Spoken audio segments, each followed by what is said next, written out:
ಪುಸ್ತಕ ಓದಿನ ಮೂಲಕ ವ್ಯಕ್ತಿತ್ವ ವಿಕಸನ ಸಾಧ್ಯ. ಮಕ್ಕಳಲ್ಲಿ ಪುಸ್ತಕ ಮತ್ತು ಸಾಹಿತ್ಯಾಭಿರುಚಿ ಬೆಳೆಸಿ. ಮಕ್ಕಳ ಸಾಹಿತ್ಯೋತ್ಸವ ಅದ್ದೂರಿ ಚಾಲನೆ ಕಾರ್ಯಕ್ರಮದಲ್ಲಿ ಎಚ್ಬಿ ಮದನಗೌಡ ನುಡಿ. ಪುಸ್ತಕ ಓದುವ ಹವ್ಯಾಸವನ್ನ ಪ್ರತಿಯೊಬ್ಬರು ಬೆಳೆಸಿಕೊಳ್ಳಬೇಕು. ವಿಶೇಷವಾಗಿ ಮಕ್ಕಳಲ್ಲಿ ಪುಸ್ತಕ ಮತ್ತು ಸಾಹಿತ್ಯಾಭಿರುಚಿ ಬೆಳೆಸುವ ಪುಣ್ಯಕರ ಕಾರ್ಯವನ್ನ ವಿಜಯ ಶಾಲೆಯವರು ಕೈಗೊಂಡಿರುವುದು ಶ್ಲಾಘನೀಯ ಎಂದು ಕರ್ನಾಟಕ ಕಾರ್ಯನಿರತ ಪತ್ರಕರ್ತರ ಸಂಘದ ಉಪಾಧ್ಯಕ್ಷ ಎಚ್ಬಿ ಮದನಗೌಡ ತಿಳಿಸಿದರು. ನಗರದ ವಿಜಯ ಆಂಗ್ಲ ಮಾಧ್ಯಮ ಶಾಲೆಯ ಸಭಾಂಗಣದಲ್ಲಿ ಆಯೋಜಿಸಿದ್ದ the Hassan literature festival children's edition 2 ದಿನದ ಕಾರ್ಯಕ್ರಮದಲ್ಲಿ ಅವರು ಮಾತನಾಡಿ, ಇತ್ತೀಚಿನ ದಿನಗಳಲ್ಲಿ ಓದುವವರ ಸಂಖ್ಯೆ ಕಡಿಮೆಯಾಗ್ತಾ ಇರುವುದು ಕಳವಳಕಾರಿ ಬೆಳವಣಿಗೆ. ಸಾಹಿತ್ಯ ವ್ಯಕ್ತಿತ್ವ ವಿಕಸನಕ್ಕೆ ಪೂರಕವಾಗಿದ್ದು, ಸಮಾಜ ಆರೋಗ್ಯಕರವಾಗಿರಬೇಕಾದರೆ ಸಾಂಸ್ಕೃತಿಕ ಚಟುವಟಿಕೆಗಳು ನಿರಂತರವಾಗಿರಬೇಕು ಎಂದು ಅಭಿಪ್ರಾಯಪಟ್ಟರು. ಒಂದು ಸಂಪರ್ಕವನ್ನು ಕಲ್ಪಿಸುವುದು ಮತ್ತು ಜೊತೆಗೆ ಓದುವ ಅಭ್ಯಾಸವನ್ನ, ಪುಸ್ತಕಗಳನ್ನು ಓದುವ ಅಭ್ಯಾಸವನ್ನ ಅವರಿಗೆ ಮೈಗೂಡಿಸಿಕೊಳ್ಳುವಂತಹ ಒಂದು ಕಾಯಕವನ್ನು ಮಾಡುವಂತಹ ಒಂದು ಪುಣ್ಯದ ಕೆಲಸವನ್ನ ಈ ಶಿಕ್ಷಣ ಸಂಸ್ಥೆಗಳು ಮಾಡ್ತಾ ಇದೆ.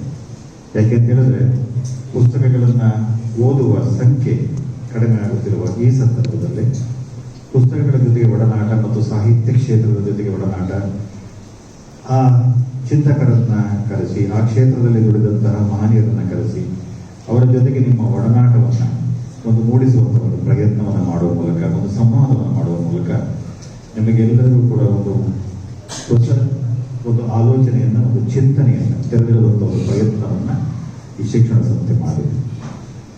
ಖ್ಯಾತ ಲೇಖಕ ಜೋಗಿ ಕಾರ್ಯಕ್ರಮ ಉದ್ಘಾಟಿಸಿ ಮಾತನಾಡಿ, ದೇಹಕ್ಕೆ ಆಗುವ ಗಾಯವನ್ನು ವಿಜ್ಞಾನದಿಂದ ಗುಣಪಡಿಸಬಹುದು, ಆದರೆ ಮನಸ್ಸಿಗೆ ಆಗುವ ನೋವು, ಆಘಾತ ಮತ್ತು ಒಡೆದ ಭಾವನೆಗಳಿಗೆ ಪರಿಹಾರ ನೀಡುವ ಶಕ್ತಿ ಸಾಹಿತ್ಯಕ್ಕಿದೆ ಎಂದು ಹೇಳಿದರು. ಪುಸ್ತಕ ಓದುವ ಅಭ್ಯಾಸವು ವ್ಯಕ್ತಿಯ ಒಳಗಿನ ಜಗತ್ತನ್ನು ವಿಸ್ತರಿಸುತ್ತದೆ. ಇಂದಿನ ವೇಗ ಜೀವನ ಶೈಲಿಯಲ್ಲಿ ಮನಸ್ಸು ಒತ್ತಡಕ್ಕೆ ಒಳಗಾಗ್ತಾ ಇರುವ ಸಂದರ್ಭದಲ್ಲಿ ಸಾಹಿತ್ಯವೇ ಶಾಂತಿ ಮತ್ತು ಸಮತೋಲನ ನೀಡುತ್ತದೆ ಎಂದರು. ಪ್ರತಿಯೊಬ್ಬರ ಬದುಕಿನಲ್ಲಿ ಪುಸ್ತಕ ಮಹತ್ವದ ಪಾತ್ರ ವಹಿಸುತ್ತದೆ. ನೋವು, ಏಕಾಂತ ಮತ್ತು ಗೊಂದಲದ ಸಂದರ್ಭಗಳಲ್ಲಿ ಒಳ್ಳೆಯ ಪುಸ್ತಕ ಸ್ನೇಹಿತನಾಗಿ ನೆರವಾಗುತ್ತದೆ. ಮಕ್ಕಳಿಗೆ ಬಾಲ್ಯದಲ್ಲಿ ಓದುವ ಹವ್ಯಾಸ ಬೆಳೆಸಿದರೆ ಅವರ ಚಿಂತನೆ ಶಕ್ತಿ, ಭಾಷಾ ಪ್ರಾವೀಣ್ಯ ಹಾಗೂ ಸಂವೇದನೆ ಹೆಚ್ಚುತ್ತದೆ ಎಂದು ಹೇಳಿದರು. ಮೈಸೂರು, ಬೆಂಗಳೂರು ಮೊದಲಾದ ನಗರದಲ್ಲಿ ನಡೆಯುವಂತಹ ಸಾಹಿತ್ಯೋತ್ಸವಗಳ ಮಾದರಿಯಲ್ಲಿ ಹಾಸನದಲ್ಲೂ ಸಾಹಿತ್ಯೋತ್ಸವದ ಆರಂಭವಾಗಬೇಕು ಎಂದು ಬಹುಕಾಲದ ಕನಸು ಎಂದರು. ಈ ವರ್ಷದಿಂದ ಅದಕ್ಕೆ ವಿಜಯ ಶಾಲೆ ಮುನ್ನುಡಿ ಬರೆದಿರುವುದು ಸಂತಸದ ಸಂಗತಿ ಎಂದು ಶ್ಲಾಘಿಸಿದರು. ದೇಶ ವಿದೇಶಗಳಲ್ಲಿ ಖ್ಯಾತಿ ಪಡೆದಿರುವ ಜೈಪುರ ಸಾಹಿತ್ಯೋತ್ಸವ ಕೇವಲ 9 ಜನ ಪ್ರೇಕ್ಷಕರೊಂದಿಗೆ ಆರಂಭಗೊಂಡಿತ್ತು. ಇಂದು ಲಕ್ಷಾಂತರ ಸಾಹಿತ್ಯಾಭಿಮಾನಿಗಳನ್ನು ಸೆಳೀತಾ ಇದೆ. ಸಣ್ಣ ಆರಂಭಗಳು ಮುಂದಿನ ದಿನಗಳಲ್ಲಿ ಮಹತ್ವದ ಚಳುವಳಿಗಳಾಗಿ ರೂಪುಗೊಳ್ಳುತ್ತವೆ.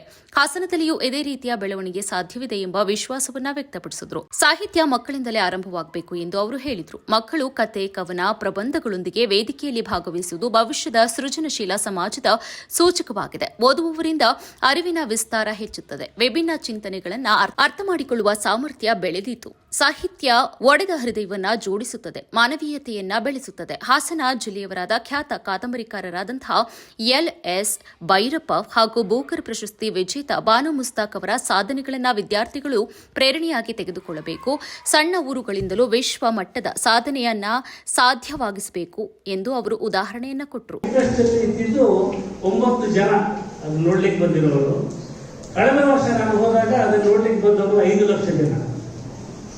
ಇದು ಕೂಡ ಹೀಗೆ ಸಣ್ಣದಾಗಿ ಶುರುವಾಗಿದೆಯಲ್ಲ, ದ ಹಾಸನ್ ಲಿಟ್ ಫೆಸ್ಟ್. ಇದು 3 ವರ್ಷದ ನಂತರ ಇದು ಹಾಸನದ ಬಯಲಲ್ಲಿ ನಡೀಬೇಕು. ನೀವೆಲ್ಲ ಅಲ್ಲಿ ಲೇಖಕರಾಗಿ, ವಾಲಂಟಿಯರ್ ಆಗಿರಬೇಕು ಮತ್ತು ಇದು ವಿಶ್ವಪ್ರಸಿದ್ಧ ಆಗಬೇಕು. ಅದು ಇವತ್ತಿನ ಹಾರೈಕೆ.